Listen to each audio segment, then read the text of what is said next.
Hello.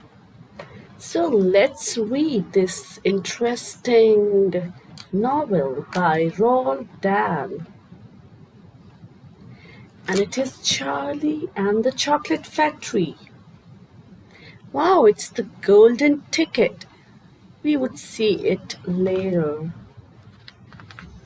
What is this? Charlie's birthday present. Charlie looked down at the candy bar. He ran his fingers slowly back and forth along the length of it, stroking it lovingly. And the shiny paper wrapper made little sharp crackly noises in the quiet room. Then Mrs. Bucket said gently, "You mustn't be too disappointed, my darling. If you don't find what you are looking for underneath that wrapper, you really can't expect to be as lucky as all that." "She's quite right," Mr. Bucket said. Charlie didn't say anything. So that was about the birthday present of Charlie. Now let's see what is in this interesting and lovely book, Charlie and the Chocolate Factory. And here's the list of some other books, puffin books by Roald Dahl. You must be interested in reading all these lovely books. The BFG, Boy, Tales of Childhood, Charlie and the Chocolate Factory. Right now we are going to read this fantastic novel by Roald Dahl, Charlie and the Chocolate Factory. Let's see. This is again something about the title. Roald Dahl, the author of this marvelous novel, Charlie and the Chocolate Factory. For Theo. The author has dedicated this book to Theo. And these are the contents. Let's see. Chapter 1. Here Comes Charlie. Hope you would enjoy.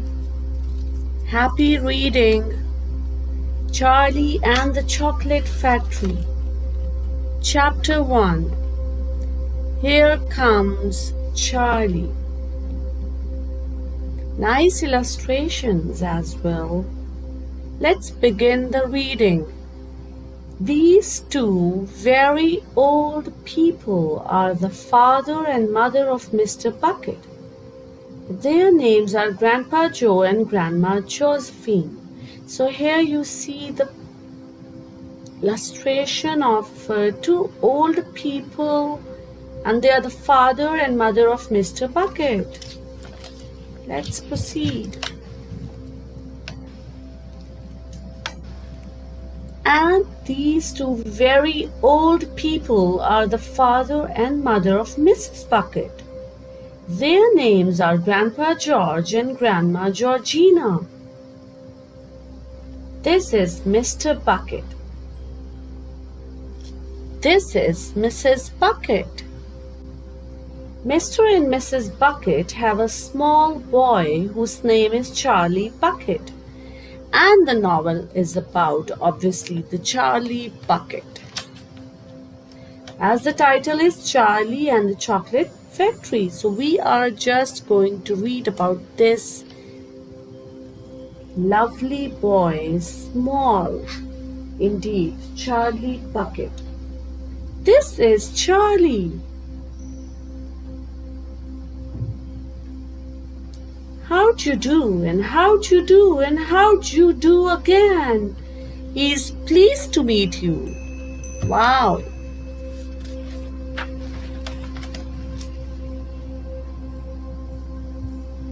The whole of this family, the 6 grown-ups, count them, and little Charlie Bucket lived together in a small wooden house on the edge of a great town.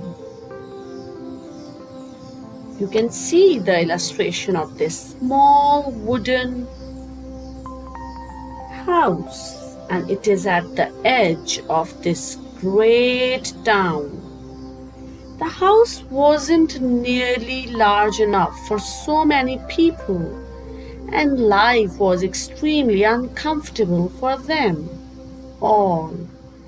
There were only 2 rooms in the place altogether, and there was only 1 bed.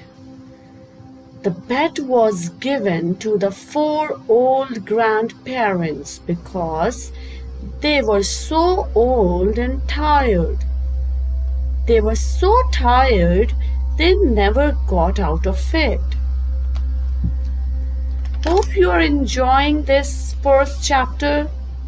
Let's move forward. Grandpa Joe and Grandma Josephine on this side, Grandpa George and Grandma Georgina on this side. Mr. and Mrs. Bucket and little Charlie Bucket slept in the other room, upon mattresses on the floor. In the summertime, this wasn't too bad, but in the winter, freezing cold drafts blew across the floor all night long, and it was awful. There wasn't any question of them being able to buy a better house, or even 1 more bed to sleep in. They were far too poor for that. Mr. Bucket was the only person in the family with a job. He worked in a toothpaste factory where he sat all day long at a bench and screwed the little caps onto the tops of the tubes of toothpaste after the tubes had been filled. But a toothpaste cap screwer is never paid very much money, and poor Mr. Bucket, however hard he worked and however fast he screwed on the caps, was never able to make enough to buy 1/2 of the things that so large a family needed. There wasn't even enough money to buy proper food for them all.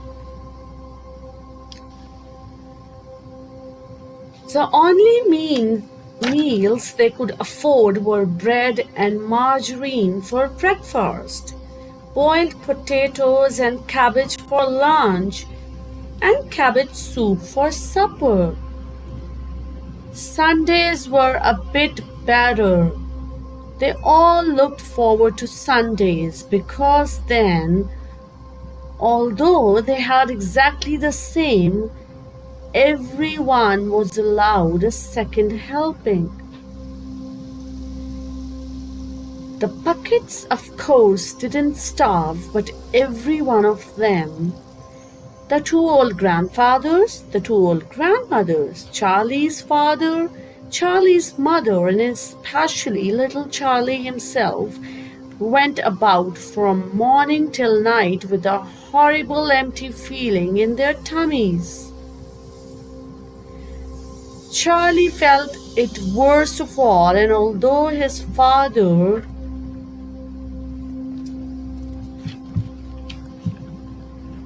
and mother often went without their own share of lunch or supper so that they could give it to him, it still wasn't nearly enough for a growing boy.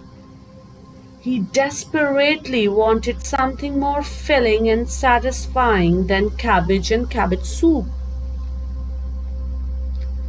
The one thing he longed for more than anything else was chocolate. Walking to school in the mornings, Charlie could see great slabs of chocolate piled up high in the shop windows, and he would stop and stare and press his nose against the glass, his mouth watering like mad.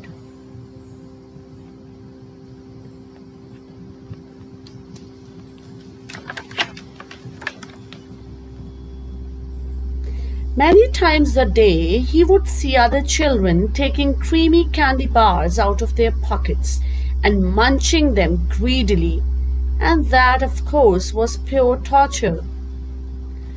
Only once a year on his birthday did Charlie Bucket ever get to taste a bit of chocolate. The whole family saved up their money for that special occasion, and when the great day arrived, Charlie was always presented with one small chocolate bar to eat all by himself. And each time he received it on those marvelous birthday mornings, he would place it carefully in a small wooden box that he owned and treasure it as though it were a bar of solid gold. And for the next few days he would allow himself only to look at it, but never to touch it. Then, at last, when he could stand it no longer, he would peel back a tiny bit of the paper wrapping at one corner to expose a tiny bit of chocolate. And then he would take a tiny nibble, just enough to allow the lovely sweet taste to spread out slowly over his tongue. The next day, he would take another tiny nibble, and so on and so on. And in this way, Charlie would make his 10-cent bar of birthday chocolate last him for more than a month. Let's move to page 7. But I haven't yet told you about the one awful thing that tortured little Charlie, the lover of chocolate, more than anything else. This thing for him was far, far worse than seeing slabs of chocolate in the shop window or watching other children munching creamy candy bars right in front of him. It was the most terrible, torturing thing you could imagine, and it was this. In the town itself, actually within sight of the house in which Charlie lived, there was an enormous chocolate factory. Just imagine that. And it wasn't simply an ordinary enormous chocolate factory either. It was the largest and most famous in the whole world. It was Wonka's factory, owned by a man called Mr. Willy Wonka, the greatest inventor and maker of chocolates that there has ever been. And what a tremendous, marvelous place it was! It had huge iron gates leading into it and a high wall surrounding it, and smoke belching from its chimneys and strange whizzing sounds coming from deep inside it. And outside the walls, for half a mile around in every direction, the air was scented with the heavy, rich smell of melting chocolate. Twice a day on his way to and from school, little Charlie Bucket had to walk right past the gates of the factory, and every time he went by, he would begin to walk very, very slowly, and he would hold his nose high in the air and take long, deep sniffs of the gorgeous chocolatey smell all around him. Oh, how he loved that smell!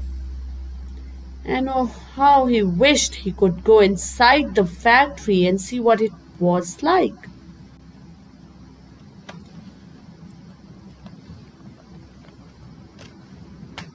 So that was the end of chapter 1. I hope you enjoyed reading it with me. And here in this chapter 1, we came across the little boy, the protagonist, the main character of the novel, Charlie Bucket. And we came to know that he loves chocolate more than anything else in the world. but he's not rich enough to buy it easily. Only once in a year he gets a present of chocolate from his grandparents and parents. And that moment he cherishes and finishes that chocolate for within more than a month. So that is too terrible to know about this poor Charlie Bucket and his family. They are obviously suffering a lot here. So we would be meeting again with the reading of chapter 2. Until then, take care. Bye bye. Allah Hafiz.